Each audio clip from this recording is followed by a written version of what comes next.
أعوذ بالله من الشيطان الرجيم بسم الله الرحمن الرحيم বিতাড়িত মরদুদ শয়তানের ওয়াসওয়াসা থেকে পানাহ চাই পরম করুণাময় আল্লাহ রাব্বুল আলামিনের নামে শুরু করছি। ألم نجعل الأرض مهادا والجبال أوتادا وخلقناكم أزواجا وجعلنا نومكم سباتا وجعلنا الليل لباسا وجعلنا النهار معاشا وبنينا فوقكم سبعا شدادا وجعلنا سراجا وهاجا وأنزلنا من المعصرات ماء سجاجا لنخرج به حبا ونباتا وجنات ألفافا صدق الله العظيم। আমি আজকে যে আয়াতগুলি তেলাওয়াত করেছি এই আয়াতগুলির মধ্যে দেখা দৃষ্টান্তগুলি আল্লাহ চোখে দেখা দৃষ্টান্তগুলিকে আঙ্গুল দিয়ে দেখাচ্ছেন যে দেখো এইগুলি যে আল্লাহর পক্ষে সম্ভব, তিনি তোমাকে মৃত্যুর পরে জিন্দা করাও তার জন্য সম্ভব। সেজন্য তিনি বলছেন ألم نجعل الأرض مهادا والجبال أوتادا এটা কি সত্য কথা নয় যে আমি তোমাদের জন্য এই পৃথিবীকে একটি বিছানা হিসাবে বানিয়ে দিয়েছি আর এই পৃথিবীর উপরে পাহাড়গুলি দিয়ে পেরেকের মতো পাহাড়গুলিকে প্রথিত করে দিয়েছি ওয়াখালাকনাকুম আজওয়াজা এবং পৃথিবীর মানব বংশ অথবা যে কোনো প্রাণী এবং জন্তুর বংশ বৃদ্ধির জন্য তোমাদের স্ত্রী জাতীয় এবং পুরুষ জাতীয় জোড়ায় জোড়ায় সৃষ্টি করেছি। ওয়াজআলনা নাওমাকুম সুবাতা আর তোমাদের জন্য তোমাদের ঘুমকে শান্তির বাহন করেছি। ওয়াজআলনা লাইলা লিবাসা আর রাতকে করেছি আবরণ অথবা আচ্ছাদন। ওয়াজআলনা নাহারা মাআশা আর রুজি কামাবার জন্য দিনটাকে করেছি আলোকোজ্জ্বল। ওয়া বানাইনা ফাওকাকুম সাবআন শিদাদা আর তোমাদের উপরে 7টি মজবুত আকাশ স্থাপন করেছি। ওয়াজআলনা সিরাজান ওয়াহাজা আর তাতে একটি অতি উত্তপ্ত অতি উজ্জ্বল একটি বাতি সৃষ্টি করেছি। ওয়ানজালনা মিনাল মু'সিরাতি মাআন সাজ্জাজা এবং ঊর্ধ্ব দেশ থেকে অবিশ্রান্ত বিরামভাবে বৃষ্টি বর্ষণ করি। কেন? লিনুখরিজা বিহি হাব্বান ওয়া নাবাতা যাতে করে শস্য শাক সবজি উদ্ভিদ আর নিবিড় বাগান সৃষ্টি করতে পারি। এই ছিল তেলাওয়াতকৃত আয়াতের শাব্দিক তর্জমা। আসুন এবার ব্যাখ্যায় চলে যাই। আল্লাহ পাক বলছেন দেখো এই পৃথিবীটাকে এই জমিনটাকে একটি বিছানা হিসাবে আমি বিছায় দিয়েছি, শান্তিময় আবাস ভূমিতে পরিণত করে দিয়েছি এই পৃথিবীটাকে। আল্লাহ পাক বলছেন আল্লাযী জাআলা লাকুমুল আরদা মাহদান ওয়া জাআলা লাকুম ফীহা সুবুলান লাআল্লাকুম তাহতাদুন যিনি পৃথিবীকে তোমাদের জন্য দোলনা বানিয়ে দিয়েছেন আর সেখানে তোমাদের জন্য রাস্তা তৈরি করে দিয়েছেন যাতে তোমরা গন্তব্য খুঁজে পাও। সূরা নাবার মধ্যে আল্লাহ পাক পৃথিবীকে বলেছেন বিছানা আর সূরা আয-যুখরুফের মধ্যে বলেছেন দোলনা। পৃথিবীটাকে আল্লাহ কি বললেন? দোলনা। দোলনার মধ্যে শিশু যেমন শান্তিতে ঘুমায় থাকে এই পৃথিবীটাকে তোমার জন্য শান্তিতে ঘুমাবার জন্য চলাফেরা করার জন্য আমি এই পৃথিবীকে শান্ত করে দিয়েছি। সুবহানাল্লাহ। এবং গন্তব্যের জন্য, যাতায়াতের জন্য আমি রাস্তা বানিয়েছি। আপনি বলবেন রাস্তাগুলি তো আমরা বানাইছি গম দিয়া, ইট দিয়া, পাথর দিয়া। হ্যাঁ, আপনি বানাতে পারেন, রাস্তা আপনি বানাতে পারেন, কিন্তু যখন আপনারা কেউ বানান নাই তখন এই পথগুলি আল্লাহরই বানানো ছিল। বিশেষ করে পাহাড়িয়া এলাকায়, পাহাড়িয়া এলাকায় কোন গভর্নমেন্ট গিরিপথ তৈরি করেছে বলেন তো দেখি? কে বানিয়েছে? আল্লাহ পাক তৈরি করেছেন। এ পথ তৈরি করেছে যাতে তোমরা তোমাদের গন্তব্যে পৌঁছতে পারো। মহা শূন্যে ভাসমান এই পৃথিবী, এই পৃথিবীটাকে আল্লাহ পাক আরামের জায়গা বানিয়েছেন, অথচ এই পৃথিবীর মধ্যে আছে কি তা কি আমরা জানি? এই পৃথিবী নামক গ্রহটি, এটি প্রতি ঘন্টায় ৬৬,৬০০ মাইল বেগে পৃথিবীটা ছুটে চলছে বন্দুকের গুলির মতো। প্রতি ঘন্টায় ৬৬,৬০০ মাইল গতিবেগে পৃথিবী ছুটছে। এর অভ্যন্তরে আছে আগুন, এর মধ্যে আছে পাথর। এই এমন মারাত্মক আগুন এই পৃথিবীর পেটের মধ্যে রয়েছে যে আগুন পাথরগুলো পুড়িয়ে লাভায় পরিণত করে দেয় এবং তা উদ্গীরণ করে আগ্নেয় আকারে, আগ্নেয়গিরির আকারে উপচে পড়ে। এই পৃথিবীর মধ্যে এরকম আগুন আছে। এই পৃথিবীতে সর্বপ্রথম বিজ্ঞানীদের এই কনসেপশন আল্লাহ রাব্বুল আলামিন কোরআনের মাধ্যমে দুনিয়াবাসীকে দিয়েছেন। জগৎ একটা বা দুইটা নয়, বহুমাত্রিক জগতের কনসেপশন আল্লাহ পাক দিয়েছেন, অসংখ্য জগৎ। এই পৃথিবীর উপরিভাগে এক জগৎ, এর আভ্যন্তরীণ রয়েছে আর এক জগৎ। সাগরের ভেতরে রয়েছে এক জগৎ, সাগরের তলায় অন্য জগৎ। পৃথিবীর মহাশূন্যে, গ্যালাক্সি, ইউনিভার্সাল মহাশূন্যের ভিতরে যা কিছু রয়েছে তার মধ্যে রয়েছে অসংখ্য জগৎ। জগৎ একটি নয়, অসংখ্য জগৎ রয়েছে। পৃথিবীর মাটির তলায় কত আগুন, সেই দৃশ্য আমি চোখে দেখেছি যখন আমি ভিসুভিয়াস পাহাড় দেখেছি, পৃথিবীর বড় আগ্নেয়গিরি। আল্লাহ পাক জাহান্নামের আগুনের ইন্ধন করবেন মানুষ আর পাথর। ওয়াকুদুহান নাস ওয়াল হিজারা, পাথর আর মানুষ হবে জাহান্নামের আগুনের ইন্ধন। পৃথিবীর মাটি থেকে ৩ মাইল উঁচা ভিসুভিয়াসের পাহাড়ের উপরে। ভিসুভিয়াস পাহাড় কথা বলতে পারেন?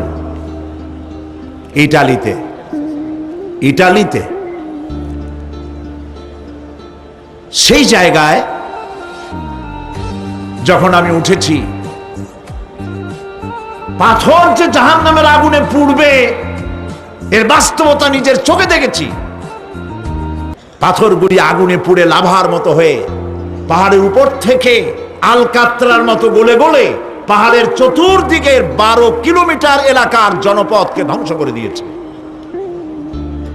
ইটালিতে আরো একটি জায়গা আছে যেটার নাম সিসিলি, সেখানেও একটি জীবন্ত আগ্নেয়গিরি আছে যেটা আগুন এখনো জ্বলতেছে, যে কোনো মুহূর্তে এ আগুন ছড়িয়ে পড়তে পারে।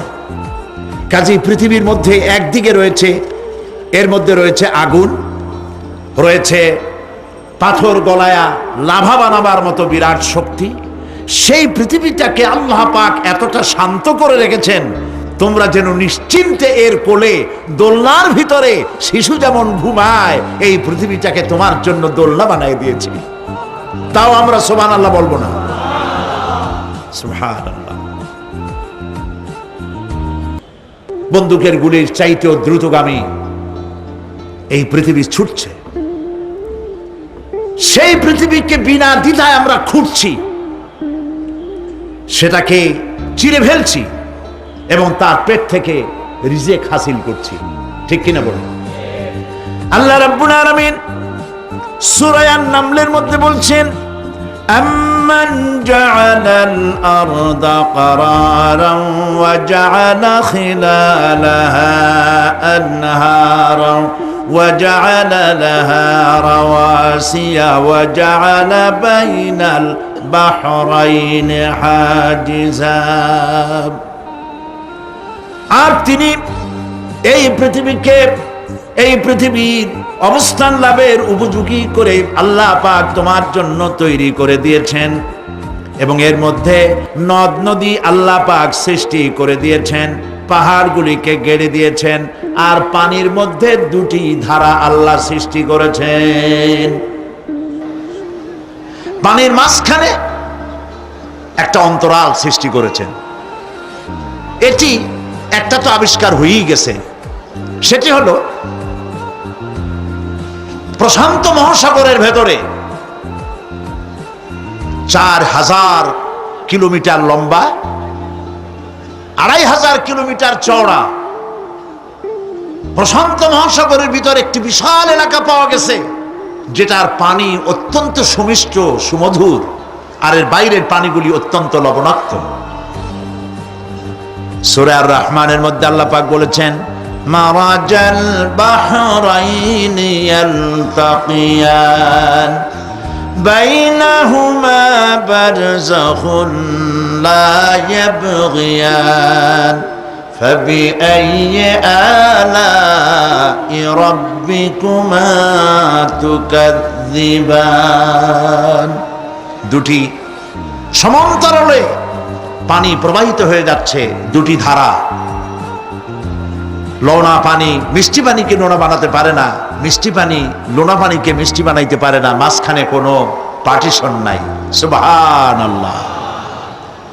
আমার দেশের পদ্মা, গঙ্গা, যমুনা, মেঘনা এর মিষ্টি পানিগুলি ভাটি এলাকারে বঙ্গোপসাগরের নোনা পানির মধ্যে ছুটে যায়, আবার জোয়ারের টানে বঙ্গোপসাগরের মুখ তিতা হয়ে যায়, এমন নোনা পানি মিষ্টি দরিয়ার মধ্যে এসে ঢুকে যায়। কিন্তু বঙ্গোপসাগরের নোনা পানি মিষ্টি পানিকে নোনা বানাতে পারে না, আবার নোনা পানিগুলি মিষ্টি এলাকায় গিয়া মিষ্টিরেও খারাপ বানাইতে পারে না। আল্লাহ রাব্বুল আলামিন বলেন, এগুলি আমার আইন। মানে কার আইন? আফাগায়রা দীনিল্লাহি ইয়াবগুন ওয়ালাহু আসলামা মান ফিস সামাওয়াতি ওয়াল আরদি তাওআন ওয়া কারহা।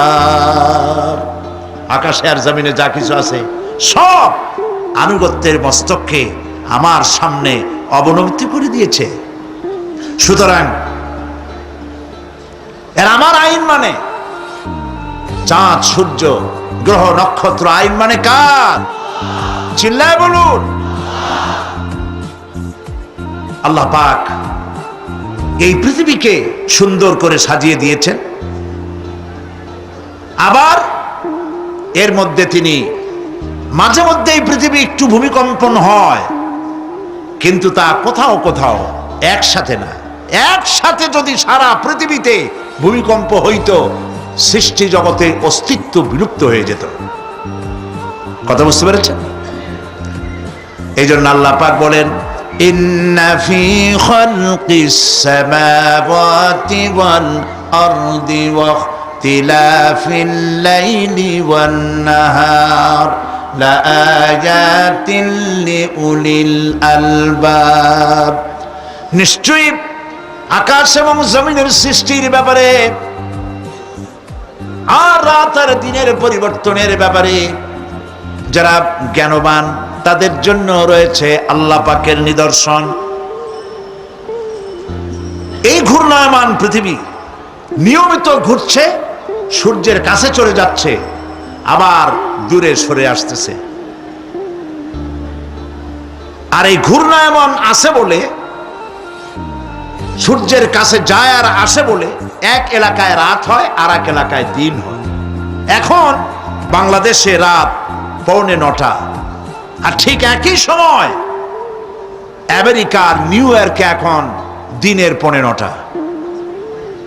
যদি এরকম অবস্থা না হতো, তাহলে এক এলাকার প্রাণীগুলি বাঁচত, অন্য এলাকার প্রাণীগুলি ঠান্ডায় ফ্রিজ হয়ে যেত। আমাদের এই পৃথিবী আল্লাহ পাকের এক অফুরন্ত নিয়ামত। এই অফুরন্ত নিয়ামত আল্লাহ পাক আমাদেরকে দিয়েছেন, আর এর মধ্যে এর অভ্যন্তরে রয়েছে মানুষের খাদ্য তৈরি করার মতো প্রাণ শক্তি মাটির মধ্যে আল্লাহ পাক দিয়েছেন। পৃথিবীটা এটি সূর্যকে আর চন্দ্রকে আল্লাহ পাক একটা নির্ধারিত মেজারমেন্ট করে রেখেছেন, একটা ঠিক সঠিক জায়গায় রেখেছেন। বিজ্ঞানীরা বলেছেন সূর্যর যে ডিগ্রিতে এখন আছে ওর থেকে কয়েক ডিগ্রি যদি নিচে নেমে আসতো, গোটা পৃথিবী জ্বলে পুড়ে ভস্ম হয়ে যেত। আবার সূর্যটা যেখানে আছে ওখান থেকে আরো কয়েক ডিগ্রি যদি উপরে উঠে যেত, তাহলে গোটা পৃথিবী ফ্রিজ হয়ে যেত, প্রাণী জগতের অস্তিত্ব শেষ হয়ে যেত। চাঁদ সম্পর্কে বলা হয়েছে চাঁদ যত ডিগ্রিতে আল্লাহ পাক স্থাপন করে রেখেছেন ওর থেকে কয়েক ডিগ্রি উপরে যদি উঠে যেত, গোটা পৃথিবী মরুভূমি হয়ে যেত। আর যদি কিছু নেমে আসতো, গোটা পৃথিবীতে জলোচ্ছ্বাস হয়ে পানিতে পৃথিবী ডুবে শেষ হয়ে যেত। তাও সুবহানাল্লাহ বলবো না? এ সমস্ত কুদরত কার? আল্লাহ পাক। আল্লাহ রাব্বুল আলামিন এরপরে বলছেন ওয়াল জিবালা আওতাদা, মাটিকে বানালাম বিছানা, আর এই বিছানাকে এটা যেন তোমাকে নিয়ে নড়াচড়া করতে না পারে সেই জন্য আমি পাহাড়গুলি পেরেকের মতো গেড়ে দিলাম। এখানে আছে যে পাহাড়কে পৃথিবীর মধ্যে পেরেকের মতো গেড়ে দিছি। কেন দিছি সেটি এসছে অন্য আয়াতে।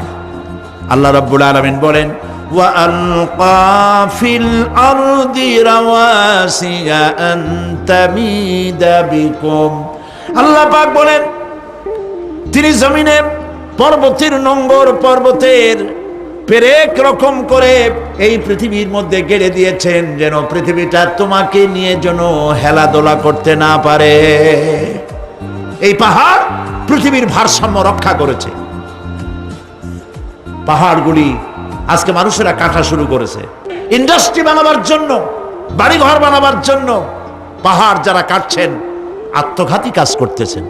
প্রকৃতির ভারসাম্য, এনভায়রনমেন্ট নষ্ট তো আমরাই করতেছি, ঠিক কিনা বলেন? কারা নষ্ট করতেছে? আমরা নিজেরাই করতেছি, আত্মঘাতী কাজ করছি। এই পৃথিবীতে কত পাহাড় দরকার, কত গাছ দরকার, কত পানি দরকার, সে কথা কে বলতে পারবেন? বলেন সবাই। আল্লাহ পাকের যা কিছু তিনি সৃষ্টি করেছেন সেগুলির উপরে হস্তক্ষেপ করা, কিছু কিছু জিনিসের উপরে হস্তক্ষেপ করা মারাত্মক আত্মঘাতী। পাহাড়গুলি দিয়ে এই সুউচ্চ পাহাড় শুধু খিল বানায় রাখছেন আল্লাহ, পেরেক বানায় রাখছেন, শুধু তাই নয়, এই পাহাড়ের উপরে পানি জমে থাকে বরফ হইয়া। আমরা যখন প্লেনে যখন যাই, ঢাকা এবং চিটাং যে ফ্লাইটগুলি আসা যাওয়া করে এগুলি ৯,০০০, ১০,০০০, ১১,০০০ ফিট দিয়ে উচ্চতায় উড়ে আসে। কিন্তু আমরা যখন ইন্টারন্যাশনাল ফ্লাইটে উড়ি তখন সেগুলি চলে ৩৫ থেকে ৪০,০০০ ফিট পর্যন্ত উচ্চতায় উড়ে যায়। পৃথিবী যে কত সুন্দর তা প্লেনে উঠলে বোঝা যায়। আর বাংলাদেশ যে কত সুন্দর মনোরম তা দেশের উপর থেকে প্লেনে উঠতে গেলে দৃশ্য দেখে, নয়ন অবিরাম দৃশ্য দেখে সেজদায় মাথা নত হয়ে আসে। সুবহানাল্লাহ, সুবহানাল্লাহ। আমার দেশ যে কত ভালো, আলহামদুলিল্লাহ বলেন। পৃথিবীর যে কোনো দেশের তুলনায় আমার দেশ অনেক অনেক অনেক ভালো, আলহামদুলিল্লাহ বলে। এর গাছে হাত দিলে খাবার পাওয়া যায়, পানিতে হাত দিলে খাবার পাওয়া যায়, জমিনে হাত দিলে খাবার পাওয়া যায়, যেখানে হাত দেবেন সেখানে খাবার। আমাদের তো আসলে খাদ্যের অভাব না। আমাদের কি খাদ্যের অভাব আসলে? না, আসলে খাদ্যের অভাব না। আমাদের সব আছে, বিশাল বনজ সম্পদ আছে। কাপ্তাই, রাঙ্গামাটি, বান্দরবন যে দেখেন বনজ সম্পদ কাহাকে বলে। খুলনার ফরেস্ট এরিয়া যে দেখেন বনজ সম্পদ কারে বলে। রয়েছে বনজ সম্পদ, রয়েছে খনিজ সম্পদ, রয়েছে পশু সম্পদ, রয়েছে মৎস্য সম্পদ, রয়েছে পানি সম্পদ, সর্বোপরি রয়েছে মানব সম্পদ। সব আছে। তাহলে মরি কেন? মরি সৎ লোকের অভাবে। আল্লাহ রাব্বুল আলামিন এই পৃথিবীতে মানুষগুলিকে সুন্দর করে সৃষ্টি করে তার খাওয়া, চলা ফেরা, ওঠা বসা সব কিছুকে একটি নিয়মতান্ত্রিক পদ্ধতিতে পরিচালিত করেছেন। এটা বুঝলে পরে কল্যাণ, না বুঝলে অকল্যাণ। আসল বক্তব্য ছিল কি? পাহাড়। প্লেনে ওড়ার সময় দেখেছি রাশিয়ার উপর থেকে যখন উড়ে যায়, টার্কি, ইটালি, আফ্রিকা দেশসমূহের উপর দিয়ে যখন উড়ে যায়, তখন দেখতে পাই নিচে পাহাড়ের মাথাগুলি সাদা ধপধপ করছে। প্রথমে তো বুঝি নাই যেগুলি কি, পরে জিজ্ঞেস করে জেনেছি। যখন প্রথম বিদেশে গেছি তখন বুঝি নাই, তারপরে বুঝতে পারলাম এ হলো আল্লাহ পাকের সেই কথা যে পাহাড়ের উপরে আমি পানি জমায় রাখি। এই জমাকৃত পানি সূর্যের তাপে গলাইয়া পাহাড় থেকে পাদদেশে নামাইয়া ফসল উৎপাদিত করি, যেখানে বৃষ্টি সম্ভব নয়। মানে বৃষ্টি যেখানে যাওয়ার প্রয়োজন নাই, সম্ভব নয় তা না, আল্লাহর কাছে অসম্ভব বলে কিছু নাই। কিন্তু কোথাও আল্লাহ পাক বৃষ্টি দিয়ে দেন, কোথাও সাগরের পানি, কোথাও খালের পানি, কোথাও নদীর পানি, কোথাও পাহাড়ের পানি দিয়ে এভাবে ব্যবস্থা করে দেন। এনভায়রনমেন্ট এগুলি নষ্ট করে ফেলছে। একটা দেশ আছে যার নাম, একটা মহাদেশ যার নাম অ্যান্টার্কটিকা।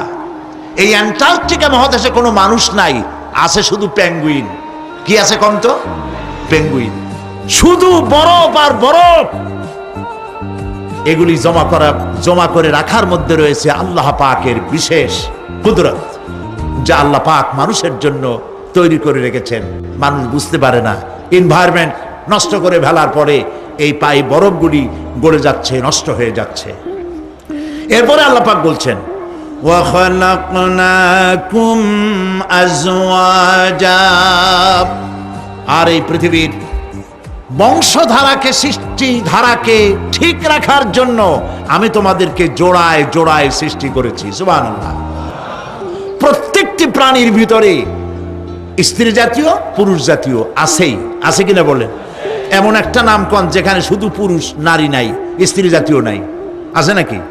নাই। বংশধারা বৃদ্ধি করার জন্য প্রত্যেকটি প্রাণী আল্লাহ পাক বলছেন জোড়ায় জোড়ায় বানাইছি, তোমাদেরকেও আমি জোড়ায় জোড়ায় বানিয়েছি। আর কি করেছি? আল্লাহ পাক বলছেন,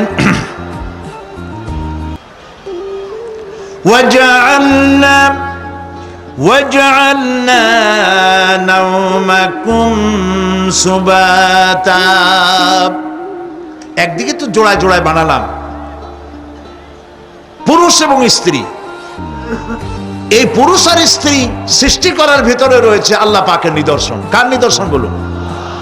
কোরআনে কারীম আল্লাহ পাক বলেন, وَمِنْ آيَاتِهِ أَنْ خَلَقَ لَكُمْ مِنْ أَنْفُسِكُمْ أَزْوَاجًا لِتَسْكُنُوا إِلَيْهَا وَجَعَلَ بَيْنَكُمْ مَوَدَّةً وَرَحْمَةً إِنَّ فِي ذَلِكَ لَآيَاتٍ لِقَوْمٍ يَتَفَكَّرُونَ। আর আল্লাহ পাকের অসংখ্য নিদর্শনের মধ্যে এটিও নিদর্শন যে তিনি তোমাদের থেকে তোমাদের জোড়া সৃষ্টি করেছেন, তোমাদের স্ত্রী বানাইছেন। কেন?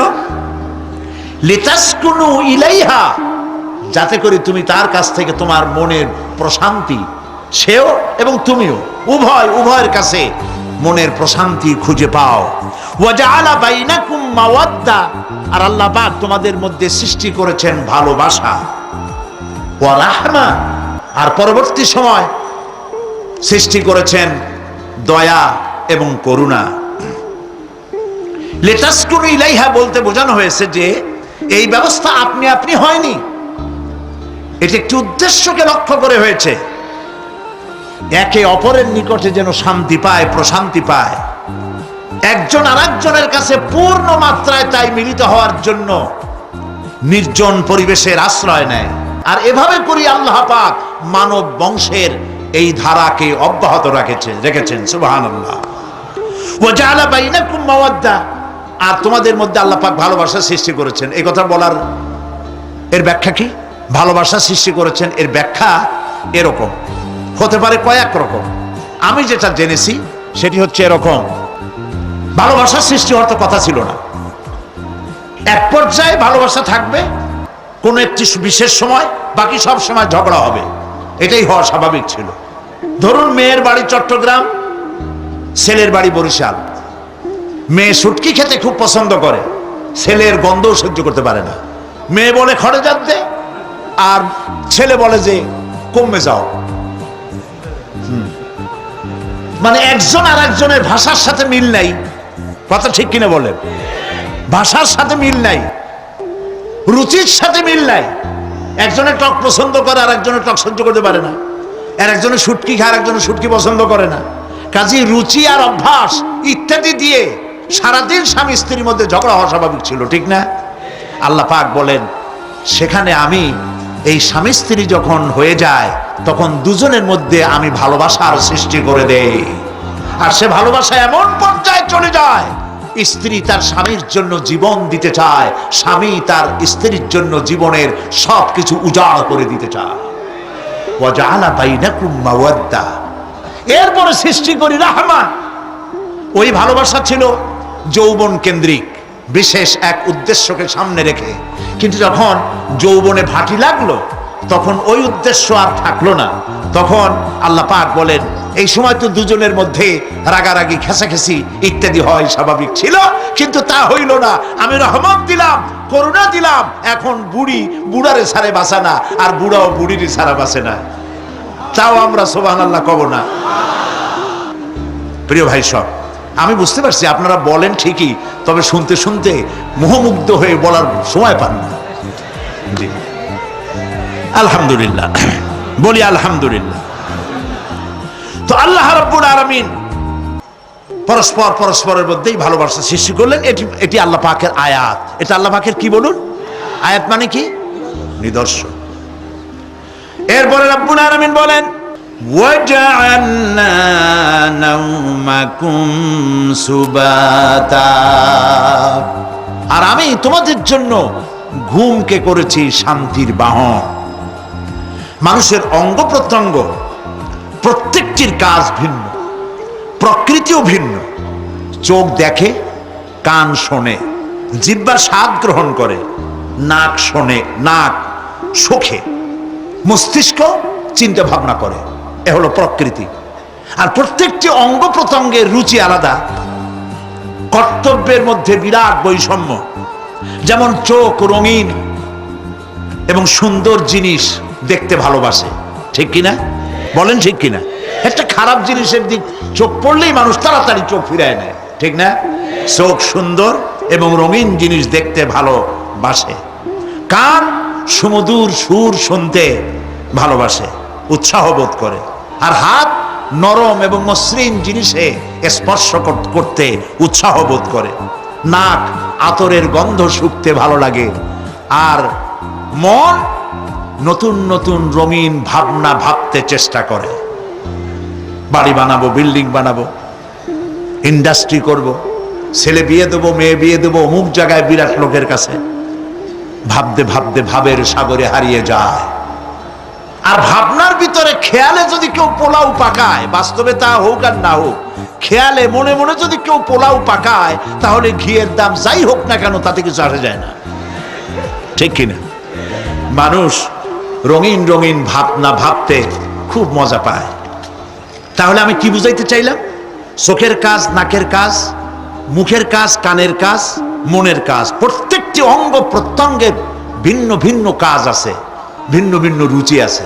কিন্তু একটি ব্যাপারে হাত, পা, চোখ, নাক, মস্তিষ্ক সব এক ব্যাপারে তারা ঐক্যমত পোষণ করেছে। এ ব্যাপারে কোনো ইখতিলাফ তাদের মধ্যে নাই, সেটা হলো ঘুম। সেটার নাম কি? ঘুম। ঘুমাইতে চায়, হাতের শরীরের সমস্ত অঙ্গ প্রত্যঙ্গ ঘুমের কোলে নিবেদিত হয়ে যেতে চায়। ঘুম না আসলে হাত আর চলে না, মাথায় আর ভাবতে ইচ্ছা করে না, পাও আর চলতে চায় না, হার্টবিট বেড়ে যায়। আর ঘুমালে পরে সব শান্ত হয়ে যায়। সুবহানাল্লাহ কব না? আল্লাহ রাব্বুল আলামিন বলেন এই নিদ্রাকে, এই ঘুমকে আমি তোমাদের জন্য শান্তির বাহন বানিয়ে দিয়েছি। আলাম ইয়ারাউ আন্না জাআলনাল লাইলা লিয়াসকুনু ফীহি ওয়ান নাহারা মুবসিরান ইন্না ফী যালিকা লাআয়াতিন লিকাওমি ইউমিনুন। তারা কি আল্লাহ পাকের এই কুদরতের কথা চিন্তা করে না?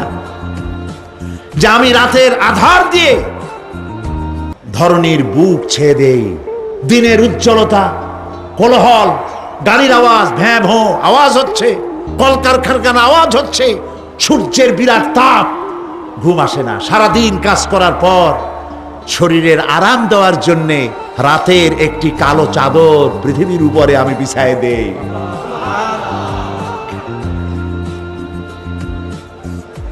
আর মানুষ আরাম গ্রহণ করে, শুধু মানুষ না, সব প্রাণী আরাম গ্রহণ করে।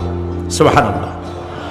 এবং এরপরে দিনের আলো দিয়ে উদ্ভাসিত করি, যেন বিশ্রামের পর নতুন করে আবার কাজের সমস্ত উদ্দীপনা নিয়ে নতুন করে কাজে ঝাঁপিয়ে পড়তে পারে। কয়েক ঘন্টা অথবা সারাদিন হাড় ভাঙা খাটুনি খেটেছে, রিক্সা চালায়ছে, গাড়ি চালায়ছে, আড়াই মনের বস্তা মাথায় করে টেনেছে, চিন্তা ভাবনা করেছে। এরপরে যখন এই লোকটি কয়েক ঘন্টা মাত্র নিদ্রা গেল, আরাম পেল, মস্তিষ্ক হালকা হয়ে গেল, হার্টবিট কমে গেল, হাতের পায়ের কর্মোদ্দীপনা বেড়ে গেল, নতুন করে আবার কাজ করার জন্য সুযোগ এসে গেল। দুনিয়ার মানুষকে কর্মক্ষম রাখার জন্য আল্লাহ পাক ঘুমকে বানিয়েছেন নিয়ামত। সুবহানাল্লাহ বলে। ওয়ামিন আয়াতিহি মানামুকুম বিল্লাইলি ওয়ান নাহারি ওয়াবতিগাউ মিন ফাদলিহি। আল্লাহ পাক বলেন, তোমাদের রাত আর দিনের বেলায় নিদ্রা যাওয়া, এবং এটাই হচ্ছে তার অনুগ্রহ। রাত আর দিনের নিদ্রা যাওয়ার পরে আমার অনুগ্রহ অর্থাৎ রিজেক তালাশ করার জন্য শরীরের ভিতরে, মনের ভিতরে, হাত পায়ের মধ্যে কর্মের উদ্দীপনা আমি তোমাদের দিয়ে দেই। মহাবিজ্ঞানী আল্লাহ রাব্বুল আলামিনের এই বিশাল কুদরত এবং দয়া যে মানুষকে তিনি ক্লান্তি দূর করার জন্য তিনি ঘুম দিয়েছেন, আলহামদুলিল্লাহ বলি। অনেক মানুষ আছে ঘুমাইতে পারে না, ঘুমাবার জন্য ফেনার গান খায়, ঘুমাবার জন্য ভেলিয়াম খায়, সিডাক্সিন খায়, রিল্যাক্সিন খায়, কত অক্সিজেন, অক্সিজেন, কত কিছু খায়, তারপরেও ঘুম আসে না। এই ঘুম যার আসে না, বিরাট নিয়ামত থেকে বঞ্চিত।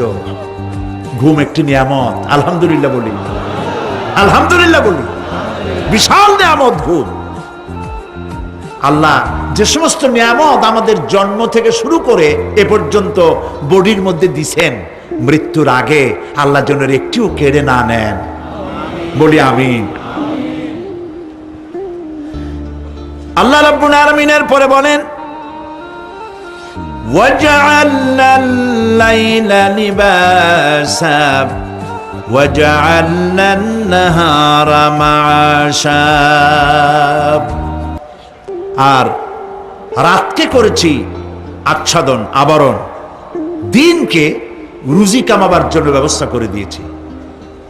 দিনের বেলা রুজি কামাবেন, দিনের বেলায় ঘুমায় থাকবেন না। বহুত মানুষ আছে সকালবেলায় ঘুম দিল, 12টা 1টা বাজে গেল। উর্দুতে ছোটবেলায় পড়েছিলাম, জিসনে সোয়া উসনে খোয়া, যে ঘুমাইলো সব সর্বনাশ করলো। অসময় ঘুমানো, অসময় ঘুমানো সর্বনাশ হয়ে যাবে সব। এই জন্য আল্লাহ পাক বলেছেন, দিনটারে বানাইছি রুজি কামাবার জন্য। রুজি কামাও, রুজি কামানো এটা একটা ইবাদত। রুজি কামানো কি? হালাল রুজি কামাবেন, ইবাদত। আপনি যে আপনার স্ত্রীকে একটা ব্লাউজ কিনে দেন, কাপড় চোপড়, প্রয়োজনীয় কসমেটিক্স কিনে দেন, আপনি যে বাজার ঘাট করেন, সব হালাল পয়সা যদি হয়, সাদকা দেওয়ার মতো সমান সওয়াব হবে। রুজি কামাইতে হবে, এটা আল্লাহ পাকের হুকুম, রুজি কামাও। ফাইদা কুদিয়াতিস সালাত ফান্তাশিরু ফিল আরদ ওয়াবতাগু মিন ফাদলিল্লাহ। সুবহানাল্লাহ বলে। নামাজ যখন শেষ হয়ে গেল, ফাইদা কুদিয়াতিস সালাত, নামাজ যখন শেষ হয়ে গেল, ফান্তাশিরু ফিল আরদ, তখন জমিনে ছড়িয়ে পড়ো আর আমার অনুগ্রহ, রিস্ক অনুসন্ধান করো। সুবহানাল্লাহ। মসজিদে বসে বসে খালি তসবিহ টিপতে থাকো না, কাজের সময় কাজ করো। অফিস থেকে বলে আসছে জোহরের নামাজ পড়তে যাই, জোহরের নামাজ পড়িয়ে তারপর নফল পড়া শুরু করছে, এরপরে দোয়া দুরূদ পড়া শুরু করছে। 1 ঘন্টা অফিসের সময় নষ্ট করেছেন। ফরজ নামাজ, সুন্নত নামাজ পড়তে যতটুকুন লাগবে, এর থেকে বেশি সময় নিলে বেতন হালাল হবে না। আপনি মিথ্যা কথা বলে, মিথ্যা ছুটি নিয়ে দিনের কাজ করতে পারেন না। আপনার রুজি হালাল হইতে হবে। আপনার নফল নামাজ পড়া দরকার, রাত পড়ে আছে, রাতের বেলা গিয়ে জনমের মতো নফল পড়েন, কে নিষেধ করবে? মনে থাকবে কথা? প্রিয় ভাই সব, হযরত ওমর ফারুক রাদিয়াল্লাহু তাআলা আনহু তিনি একবার মসজিদ নববীর মধ্যে দেখলেন ফজরের সময়, জোহরের সময় তিনি দেখলেন ফজরে যাদের দেখলাম এক জায়গায় বসা ৫-৭টা লোক, জোহরে তো তাদেরই দেখতেছি, আসরের সময় দেখলেন ওইখানে বসা, মাগরিবেও দেখলেন, এশায়ও দেখলেন। এশার নামাজের পর তিনি প্রশ্ন করলেন, তোমরা কারা? বলল যে আমরা হলাম দূরের থেকে আসছি, মসজিদে নববী শ্রেষ্ঠ মসজিদ, এখানে বসে বসে আল্লাহর জিকির আজগার করি। তো আল্লাহর জিকির আজগার করো, নামাজ পড়ো, খাও কি? কাজে কিছু লোক আছে ওরা মেহেরবানি করে রান্না করে আনিয়া আমাদের খাওয়াইয়া যায়। হযরত ওমর ফারুক রাদিয়াল্লাহু তাআলা আনহু বললেন, তাহলে তো তোমার চাইতে, তোমরা যে কয়জন এখানে বসে ইবাদত করো, তোমাদের চাইতে ওই ব্যক্তি অনেক উত্তম যে নিজে রুজি কামাই করে তোমাদের খাওয়ায় যায়, তোমরা তো অলস। শুনে রাখো, নামাজের সময় ছাড়া আগামীকাল এই জায়গায় যদি বসা দেখি, ব্যাট মারে বাইর করে দেবো মসজিদ নববী থেকে। ইসলাম কাজের প্রতি উদ্দীপনা দিয়েছে, ইসলাম কাজের ট্রেনিং দিয়েছে। সুবহানাল্লাহ বলে কাজ করো আর খাও, বসে বসে বাপের বোঝা হইও না। প্রিয় ভাই সব, এরপরে আল্লাহ পাক বলছেন, ওয়াবানাইনা ফাওকাকুম সাবআন শিদাদা, আর তোমাদের উপরে আমি তোমাদের উপরে শক্ত মজবুত 7টি আকাশ সৃষ্টি করেছি। সুবহানাল্লাহ। এর থেকে বেরিয়ে যাওয়ার কোনো উপায় নাই, এতে ফাটল ধরাবারও কোনো উপায় নাই। এবং এই আকাশটাকে আমি আবার সুন্দর করে সাজায় রাখছি, নয়ন অভিরাম দৃশ্য সার্বক্ষণিক ভাবে আমি রেখেছি, রাতের আধারে যা দেখা যায়। সেটা কি?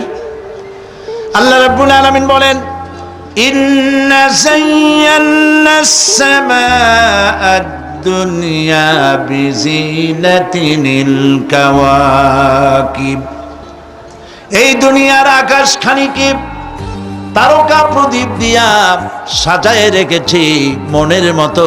দেখো তুমি তাকাইয়া, কি সুন্দর করে আকাশকে সজ্জিত করে রেখেছি। আল্লাযী খালাকা সাবআ সামাওয়াতিন তিবাকা মা তারা ফি খালকির রাহমানি মিন তাফাউত ফারজি'ল বাসারা হাল তারা মিন ফুতুর। ক্ষমাশীল তিনি, সপ্ত আকাশ রচিলেন থরে থরে, কোন ত্রুটি হেরিবে না তার পূর্ণ সৃজন পরে। চাহো তুমি তার সৃষ্টি পানে, দেখো কিছু ভুল চুক, ফিরাও তোমার নয়ন খানি, ফিরাও তোমার মুখ। আকাশটাকে সুন্দর করে সাজাইছি, তাকায় দেখো তো কোনো ভুল ত্রুটি আছে নাকি? সুবহানাল্লাহ। আল্লাহ পাক বলছেন, মা তারা ফি খালকির রহমান মিন তাফাউত, রহমানের সৃষ্টির ভিতরে কোনো ত্রুটি পাবে না। ফারজিল বাসারা হাল তারা মিন ফুতুর, আবার তাকাও। কে বলতেছেন? আবার তাকাও, ভালো করে তাকাও, দেখো কোন সৃষ্টির মধ্যে কোনো ত্রুটি আছে কি? জোরে বলেন নাই, জোরে বলেন নাই, বলেন আলহামদুলিল্লাহ, সুবহানাল্লাহ। এক দরবেশ, সে একবার এক বট গাছের তলায় বসিয়া এই আয়াত পড়তেছিলেন। এই আয়াত পড়ে তার মনে উঠলো, আল্লাহ পাক বলছেন হাল তারা মিন ফুতুর, দেখো কি কোনো ভুল চুক, আবার তাকাও। তো সে দেখে ভুল ত্রুটি তো ধরবার উপায় নাই, আল্লাহ তোমার সৃষ্টির মধ্যে কোনো ত্রুটি নাই, তবে একটা জিনিস আমার কাছে একটু বেকায়দা লাগে। সেটা কি? সে বলছে যে আল্লাহ, এই যে বট গাছ, বিশাল গাছ, যেমন গাছ ফলটা তো ওইরকম হয়নি, তাল গাছটা যেমন ফলটাও ওই রকম, নারকেল গাছটা যেমন ওই রকম, বেল গাছটা যেমন ফলটা ওই রকম, চালতাটা যেমন ফলটা ওই রকম, ঠিক না? কিন্তু এত বড় বট গাছ ফল একেবারে একটু একটু। দরবেশ সাহেব চিত হয়ে শুয়ে শুয়ে এগুলি চিন্তা করতেছিলেন। হঠাৎ করে একটা বটের ফল, আধা পাকা ফল, অনেক উপর থেকে বৃন্তচ্যুত হয়েছে দরবেশ সাহেবের নাকের ডগার উপরে টস করে পড়ছে। পড়ার সাথে সাথে নাক জ্বলে উঠছে। কান ধরে তওবা করে দরবেশ সাহেব সিজদায় পড়ে গেছেন। আল্লাহ, কি বুড়িরা করলাম! আমার চিন্তা মতে যেমন গাছ তেমন ফল, তালের সাইজের যদি হইতো, যে পজিশনে আমার নাকের উপরে পড়ছে, নাক তো ভালো, মাথাও গুঁড়ো গুঁড়ো হয়ে যেত। সুবহানাল্লাহ, সুবহানাল্লাহ। আল্লাহ পাক বলছেন, ثم ارجع البصر كرتين ينقلب إليك البصر خاسئا وهو حسير।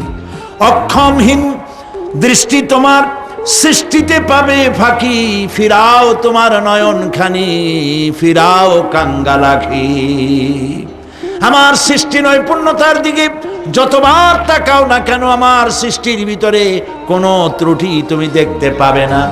এই জন্য নবীজি বলেছেন, আল্লাহ রাব্বুল আলামিনের সৃষ্টির কলাকুশলতার প্রতি কেউ যদি একবার গবেষণা করে, একটা ঘন্টাও যদি কেউ চিন্তা করে, কয় ঘন্টা?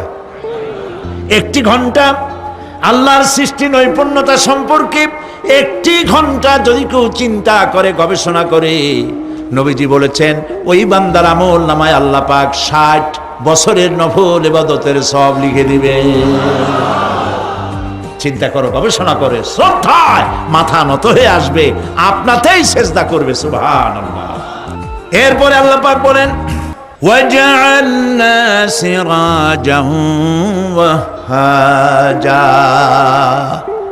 আর আমি তোমাদের উপরে আকাশ সৃষ্টি করেছি, আর ওর মধ্যে আমি সৃষ্টি করেছি মহাশূন্যে এক অতি উত্তপ্ত, অতি উজ্জ্বল এক বাতি সৃষ্টি করেছি। সিরাজ শব্দের অর্থ হলো সূর্য, ওয়াহাজ এ শব্দের অর্থ হচ্ছে একই সাথে অতি উত্তপ্ত, অতি উজ্জ্বল। সূর্যের ব্যাস হচ্ছে এই পৃথিবীর চাইতে, সূর্যের ব্যাস হচ্ছে পৃথিবীর চাইতে 109 গুণ, এবং এর আয়তন পৃথিবীর চাইতে 13 লক্ষ গুণ বড়। আর দূরত্ব হচ্ছে পৃথিবীর মাটি থেকে 9,30,00,000 মাইল ব্যবধানে এই সূর্যকে আল্লাহ পাক স্থাপন করেছেন। এই সূর্যের মধ্যে যেমন রয়েছে তাপ, আবার তেমন রয়েছে আলট্রা ভায়োলেট রে। সূর্যের মধ্যে অনেক কিছু আছে, এখনো বিজ্ঞানীরা তা আবিষ্কার করতে পারে নাই। এর মধ্যে কল্যাণধর্মী জিনিসও আছে এবং অকল্যাণ জাতীয় কিছু জিনিস আছে। সেটা কি কারণে, সেটা আল্লাহ ভালো জানেন, আমরা জানি না। আমরা মনে করি অকল্যাণ, আল্লাহ জানেন ওর মধ্যে কি কল্যাণ আছে। যেমন সাপের বিষ, আমরা সাপ দেখলেই মারি, কিন্তু সাপ আপনাকে ক্ষতি না করলে আপনি মারবেন কেন? আর যদি ক্ষতি করার মনে হয়, ক্ষতির মতো মনে হয়, মেরে ফেলে দিন। এটা বলা হয়েছে হাদিস শরীফে, ক্ষতিকর মনে হলে মেরে ফেলে দিন।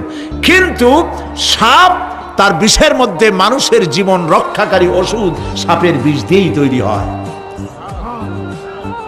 সূর্যের মধ্যে অকল্যাণ ধর্মী যা আছে সেটা কেন, এটা আমরা জানি না। এখন অকল্যাণ ধর্মী যে জিনিসটাকে বিজ্ঞানীরা মনে করেন, সেটার নাম হলো আলট্রা ভায়োলেট রে, অতি বেগুনি রশ্মি।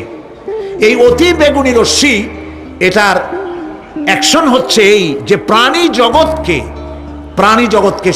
প্রাণী জগতের মধ্যে যদি এটা লাগে, এসে পড়ে, পৃথিবীতে যদি স্পর্শ করে, তাহলে ক্যান্সার সহ নানাবিধ দুরারোগ্য ব্যাধিতে গোটা পৃথিবী ছড়িয়ে পড়বে। ওই আলট্রা ভায়োলেট রে যাতে পৃথিবীর মাটি স্পর্শ করতে না পারে, সেজন্য আল্লাহ রাব্বুল আলামিন ওজোন স্তর তৈরি করেছেন। OZONE, ওজোন স্তর তৈরি করা আছে, যাতে করে ওই রেটা পাস করতে না পারে। সেই রেতে বিজ্ঞানীরা লক্ষ্য করেছে, রেতে ফাটল ধরেছে। সূর্য কত দূরে? 9,30,00,000 মাইল দূরে। মানুষেরা, বিজ্ঞানীরা টের পেয়েছে যে ওজোন স্তরে ফাটল ধরেছে। সুবহানাল্লাহ। আল্লাহ পাক বলছেন, ওয়ামা উতীতুম মিনাল ইলমি ইল্লা কালিলা, তোমাদেরকে খুব সামান্যতম জ্ঞান আমি দান করেছি। সামান্য জ্ঞান দিয়ে গেছে কদ্দুর দেখেন, সুবহানাল্লাহ বলেন। চিন্তায় শ্রদ্ধায় মাথা নত হয়ে আসবে। এগুলি যদি হয় সাধারণ জ্ঞান, ছোট্ট জ্ঞান, সামান্যতম জ্ঞান, তাহলে আমার আল্লাহ সুবহানাহু ওয়া তাআলার জ্ঞান কত অসীম, কত অনন্ত, কত চিরন্তন। সুবহানাল্লাহ। সে আল্লাহ রাব্বুল আলামিন ওজনের স্তরকে রেখেছেন, ওটা ক্র্যাক করেছে। কেন ক্র্যাক করেছে? ক্র্যাক করেছে এনভায়রনমেন্ট নষ্ট করার কারণে। আমরা গাছ কেটেছি, যত গাছ কেটেছি তত গাছ লাগাই নেই। টেলিভিশনে যে গাছ সম্পর্কিত যে বিজ্ঞাপনগুলি দেওয়া হয়, এগুলি নিছক কোন বিজ্ঞাপনের উদ্দেশ্যে বিজ্ঞাপন নয়, এগুলি বাস্তব। নবী করিম সাল্লাল্লাহু আলাইহি ওয়াসাল্লাম গাছ কাটতে নিষেধ করেছেন। প্রয়োজনে কাটুন, প্রয়োজনে, বিনা প্রয়োজনে আপনি গাছের পাতাও ছিঁড়বেন না, প্রয়োজনে গাছটাও কেটে ফেলতে পারেন। পাতা ছিঁড়বেন না কেন? যেহেতু প্রত্যেকটি পাতা আল্লাহ রাব্বুল আলামিনের জিকির করছে। এই গাছগুলি কেটে কেটে প্রকৃতির ভারসাম্য আমরা নষ্ট করেছি। গাছ আমাদের বন্ধু। আমরা বাতাস থেকে অক্সিজেন গ্রহণ করি, অক্সিজেনকে কার্বন ডাই অক্সাইড করে ছেড়ে দেই। কার্বন ডাই অক্সাইড হচ্ছে প্রাণী জগতের জন্য বিষ। এই বিষকে নষ্ট করে দিয়ে অক্সিজেনকে পরিশোধিত করা, রিফাইন করার কোন ফ্যাক্টরি পৃথিবীতে নাই। আল্লাহ রাব্বুল আলামিন এই সৃষ্টি জগৎকে বাঁচাবার জন্য অসংখ্য গাছ বানিয়েছেন, আর গাছের খাদ্য বানিয়েছেন কার্বন ডাই অক্সাইড। আমার জন্য যেটা বিষ, সেটা গাছের জন্য খাদ্য। গাছ সারা রাত এটাকে খাইলো, দিনের বেলায় সূর্যের তাপে এই কার্বন ডাই অক্সাইড আর গাছের সবুজ রং, পাতার সবুজ রঙে মিলে এক প্রকারের রন্ধন ক্রিয়ার মধ্য দিয়ে কার্বন ডাই অক্সাইড আবার ফ্রেশ অক্সিজেন হয়ে পৃথিবীর প্রাণী জগৎকে বাঁচার জন্য পথ উন্মুক্ত করে দেয়। আল্লাহ সুবহানাহু ওয়া তাআলা তিনি বলছেন, এভাবে করে আমি এই সূর্যের তাপ দিয়ে পৃথিবীবাসীকে কল্যাণধর্মী হিসেবে সূর্যকে সৃষ্টি করেছি। এই সূর্যের তাপ, এটি একটি বিরাট অগ্নিকুণ্ড। কোটি কোটি বছর ধরে ভূপৃষ্ঠে আলো এবং উত্তাপ ছড়িয়ে যাচ্ছে। সুবহানাল্লাহ বলেন। বলেন তো, পৃথিবীর সমস্ত আগুন সব যদি এক জায়গায় করা হয়, সূর্য এক সেকেন্ডে যে তাপ পৃথিবীতে দেয়, ওরকম এক সেকেন্ডের তাপ পৃথিবীর সব আগুন এক জায়গায় হইয়া সমভাবে সর্বত্র ছড়াতে পারবে কি? সুবহানাল্লাহ। মসজিদ আন-নববী আশ-শরীফ, আল মদিনা আল মুনাওয়ারা, সোনার মদিনা। সুবহানাল্লাহ।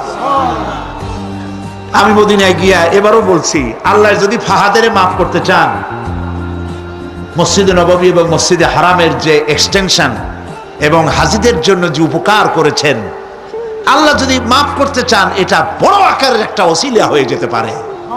এক সময় গরমে কষ্টে অস্থির হয়ে যেতাম মসজিদে নববীতে, এখন মসজিদে নববীতে ঢুকলে মনে হয় জান্নাতের মধ্যে। আর জান্নাত তো চিন্তা করা যায় না, কোনো চোখ নাই যা দেখছে, কোনো কল্পনা নাই, যা মন নাই যা কল্পনা করছে, এটার সাথে তুলনাই হবে না।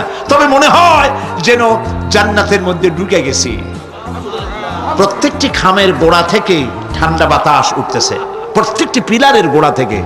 মসজিদে নববী থেকে 3 কিলোমিটার দূরে এসি প্লান্ট। পৃথিবীর সব থেকে বড় এসি প্লান্ট হচ্ছে মদিনা মুনাওয়ারায় এসি প্লান্ট, যেটা দিয়ে মসজিদে নববী, যেখানে 8 লক্ষ মানুষ একসাথে নামাজ পড়তে পারে।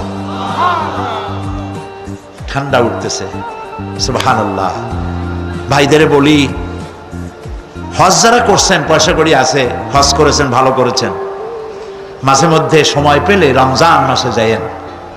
মানুষেরা আমাদের দেশের হলিডে করতে কপাল পোড়ারা সিঙ্গাপুর যায়, ব্যবসা করতে যান, আমার আপত্তি নেই। আমেরিকায় যান, সিঙ্গাপুরে যান, ব্যাংকক যান, হংকং যান, থাইল্যান্ড যান, যেন বললে সেখানে যান। কিন্তু হলিডে করার জন্য এই সব জায়গায় না গিয়া পয়সাগুলি জমাইয়া রমজান মাসে যাইয়েন মদিনা মুনাওয়ারায়, আর আল্লাহর ঘর মসজিদে হারামে। সুবহানাল্লাহ। কোরআন নাজিল কেমনে হয়েছে তা তো দেখি নাই। ইমাম যখন তারাবির মধ্যে তেলাওয়াত করেন, মনে হয় যেন আকাশ থেকে এখনো কোরআন নাজিল হচ্ছে। সুবহানাল্লাহ। কি তেলাওয়াত! যেমন শেখ আব্দুর রহমান আস-সুদাইস, তেমন সাউদ আশ-শুরাইব, তেমন শেখ আব্দুর রহমান আল হুজাইফি। সুবহানাল্লাহ, সুবহানাল্লাহ। তা আল্লাহ তার কুদরত দিয়ে এই পৃথিবীকে ভরে রেখেছেন, নিয়ামত দিয়ে ভরে রেখেছেন। মুসলমানদের জন্য সবচাইতে বড় নিয়ামত কোরআন শরীফ নিয়ামত, কাবা শরীফ নিয়ামত, মসজিদ আন নববী আল শরীফ আল মদিনা আল মুনাওয়ারা। সুবহানাল্লাহ, সবাই বলেন সুবহানাল্লাহ। আল্লাহ রাব্বুল আলামিন বলছেন, وأنزلنا من المعصرات ماء ثجاجا। আমি আকাশ থেকে তোমাদের জন্য অবিশ্রান্ত বিরাম ভাবে বৃষ্টি বর্ষণ করি। কেন? লিনুখরিজা বিহি হাব্বান ওয়া নাবাতা ওয়া জান্নাতিন আলফাফা। আকাশ থেকে বৃষ্টি বর্ষণ করি যাতে করে শাক সবজি শস্য দানা খাদ্য এই জমিন তোমাদেরকে উৎপাদিত করে দেয়। আলহামদুলিল্লাহ। সেই জন্য আল্লাহ পাক বলছেন, দেখো আকাশ থেকে যে পানিটা নাজিল করলাম, বৃষ্টি দিলাম, এই বৃষ্টির পানি আনলাম কই থেকে? সমুদ্র থেকে। সমুদ্রের পানি মিষ্টি না নোনা? জবাব দেন না। আকাশ থেকে যখন পড়ে তখন এটা কি মিষ্টি, নোনা না মিষ্টি? আল্লাহ রাব্বুল আলামিন বলেন, আফারাইতুমুল মাআল্লাযী তাশরাবুন আনতুম আনজালতুমুহু মিনাল মুজনি আম নাহনুল মুনজিলুন। তোমরা যে পানি পান করো, এই পানি আকাশ থেকে কে নাজিল করে? তোমরা করো না, আমি আল্লাহ করি। কে করে বলেন? আল্লাহ পাক বলছেন, লাউ নাশাউ জাআলনাহু উজাজান ফালাউলা তাশকুরুন। ইচ্ছে করলে এই পানিগুলি কি লবণাক্ত আকারে নাজিল করতে পারতাম, আমি মিষ্টি করে নাজিল করে দিলাম। কেন বান্দা আমার শুকর আদায় করো না? নোনা অবস্থায় যদি নাজিল হতো সমস্ত ফসল তোমাদের ধ্বংস হয়ে যেত। এখন আপনি বলতে পারেন যে আল্লাহ পাক, আল্লাহ তাআলা তিনি আকাশ থেকে পানি না দিলে আমাদের অসুবিধা কি? মানুষ তো নানান রকম চিন্তা করে, পানি না দিলে তো কি অসুবিধা? আমার খালে পানি, আমার বিলে পানি, আমার কুয়ায় পানি, আমার টিউবওয়েলে পানি, পানি না দিলে ক্ষতি কি? আল্লাহ পাক কোরআনে কারীমের মধ্যে বলেছেন, কুল আরাআইতুম ইন আসবাহা মাউকুম গাওরান ফামান ইয়াতিকুম বিমাইম মাইন। বলো দেখি সবে, শুকাইয়া যদি যায় এই জমিনের পানি, তাহলে হেথায় তটনির ধারা কে দিবে সবারে আনি। বান্দারে, বৃষ্টি না হইলে তুমি পানির পরোয়া করো না। সমুদ্রের পানি নেবা, নদীর পানি নেবা, কলের পানি নেবা। শুনে রাখো বান্দা, নদীর প্রবাহমান নদীর পানি, কলের পানি, টিউবওয়েলের পানি, মাটির পরতে পরতে পানি সব যদি আমি শুকায় দেই, কে আছে এই পৃথিবীতে যে নতুন করে তোমার জন্য পানি আমদানি করে দিতে পারে? পারে কেউ? কেউ পারে না। এই পানি দিয়ে আমি তোমাদের জন্য ফসল ফলাই। লিনুখরিজা বিহি হাব্বান ওয়া নাবাতা। ইয়া আইয়ুহান নাসু যকুরু নি'মাতাল্লাহি আলাইকুম হাল মিন খালিকিন গায়রুল্লাহ। হে মানব সকল, স্মরণ করো আল্লাহ পাকের ওই নিয়ামতকে। ওই আল্লাহ ছাড়া তোমাদের কি এমন কেউ আছে? কোন আল্লাহ, কোন রিজিক দাতা? ইয়ারযুকুকুম মিনাস সামাই ওয়াল আরদ, যিনি আকাশ এবং জমিন থেকে তোমাদেরকে রিজিক দিতে পারেন। লা ইলাহা ইল্লা হুয়া, ওই আল্লাহ ছাড়া কেউ নাই। ফাআন্না তুফাকুন, যাও কই? কেন বিভ্রান্ত হও? আল্লাহ পাক আকাশ থেকে পানি দিলেন, জমিনের ফসল উৎপাদন করে দিলেন, আর এরপরে আল্লাহ পাক বলেন, ওয়া জান্নাতিন আলফাফা, আর ঘন সন্নিবদ্ধ নিবিড় বাগান বানায় দিলাম। সুবহানাল্লাহ বলেন। এখানে আল্লাহ পাক কি কি বললেন? শাক, লক্ষ্য করুন, শাক সবজি খাদ্যশস্য উদ্ভিদ এগুলো দিলাম, আর সাথে সাথে ঘন নিবিড় বাগান বানাইলাম। নিবিড় বাগান দেখছেন? দেখেন নাই, বোঝেন নাই, তাই দেখেন নাই, তা নাহলে দেখছেন। কক্সবাজার যাওয়ার সময় দেখেন না গাছের, রাস্তার দুই ধারে কত গাছ, দেখছেন কিনা? রাঙ্গামাটি যাওয়ার সময়, বান্দরবনে যাওয়ার সময় কার বাবা এই গাছগুলি লাগাইছে? কোন কে লাগিয়েছে? আল্লাহ। চিল্লায় বলেন কে লাগিয়েছে? পাহাড়ের গাছ কি আপনি লাগাইছেন? তো কথা কইতে পারলেন না কেন? কে লাগিয়েছে? আল্লাহ পাক।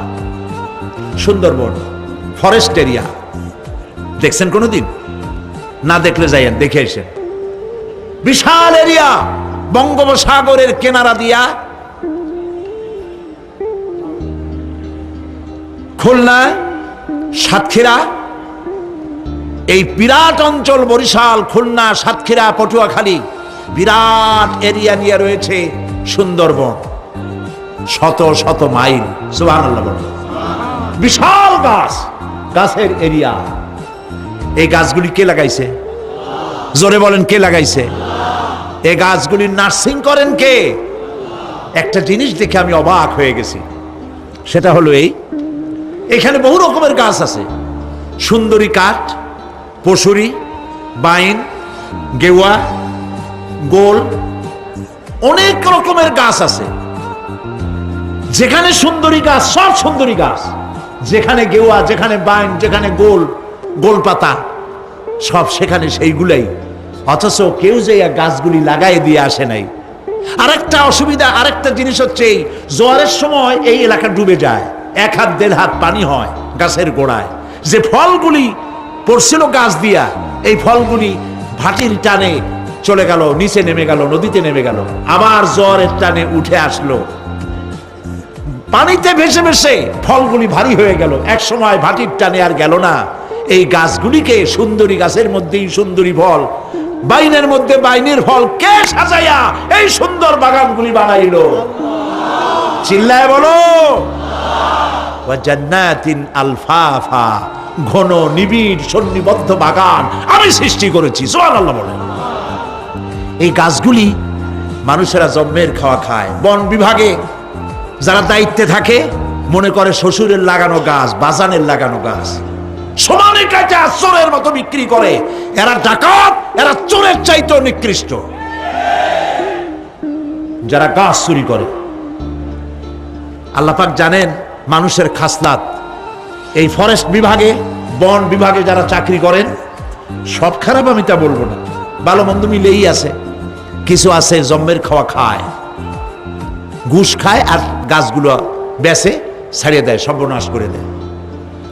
আল্লাহ পাক তার মানসা, তার মর্জি মোবারক হচ্ছে এই যে গাছগুলি যেন বংশ অনুক্রমে পৃথিবীর মানুষ বছরের পর বছর, শতাব্দীর পর শতাব্দী, সহস্রাব্দীর পর সহস্রাব্দী যেন ভোগ দখল করতে পারে। সেজন্য আল্লাহ রাব্বুল আলামিন এই বন জঙ্গল রক্ষা করার জন্য নিজস্ব গার্ড বাহিনী রেখে দিয়েছেন। চিন্তা করছেন সেই গার্ড বাহিনী কারা? বন্য হাতি, রয়্যাল বেঙ্গল টাইগার, বড় বড় সাপ। আপনারা যান, যায় দেখবেন সালাম কেমনে দেয়। রয়্যাল বেঙ্গল টাইগার জীবিত মানুষ খায় না। তার অর্থ কি? তার অর্থ হলো বাঘের মুখোমুখি মানুষ যখন হয়, তখন বাঘের চেহারা দেখে মানুষের রুহু গলার কাছে এসে যায়। আদমরা তখনই হয়। এরকম জীবনে আমার এক পজিশন হয়েছিল। লন্ডনে আমাকে আমার ভক্তরা বলল যে সাফারি পার্ক আমাকে দেখাবে। তখন চলো সাফারি পার্ক কি? কয় যে সব জন্তু জানোয়ার ছাড়িয়ে দেওয়া, ওর মধ্যে দিয়ে গাড়ি নিয়ে যেতে হবে। তাই বললাম থাবা দিয়ে যদি গাড়ির গ্লাস ভাঙে? তা বললো যে ওখানে পুলিশ আছে, লোকজন আছে, হর্ন জোরে বাজাইতে হবে, নিয়ম আছে। তাহলে তারা আসবে এবং বন্দুকের মধ্যে রাবারের গুলি আছে, বিষ মাখানো, ওইটা মেরে দেবে। তারপরে জন্তুটা পড়ে যাবে, তার ঘুম আসবে, তখন বেঁচে যাবে। আমি দেখার লোভ সামলাইতে পারলাম না, আর ভয় তো ঘামে গেলাম। আল্লাহ ভরসা করে গেলাম। বিশাল এরিয়া, আল্লাহ যে কত দেখাইছে গোলামের, সুবহানাল্লাহ। সারা জীবন সেজদায় পড়েও কুলাইতে পারবো না, কত আল্লাহ দেখাইছেন, সুবহানাল্লাহ। গেট দিয়ে ঢুকলাম, লোহার বিশাল গেট, বাঘ সিংহ সব ছাড়িয়ে দেওয়া জঙ্গলের মধ্যে। তা আমরা গেছিলাম একটা ভালো সময়, সকালবেলা সেখানে সব গোস্ত, বড় বড় গোস্ত, এগুলো খাইতে দিছে, প্রাণীরা সব গোস্ত খাওয়ায় ব্যস্ত।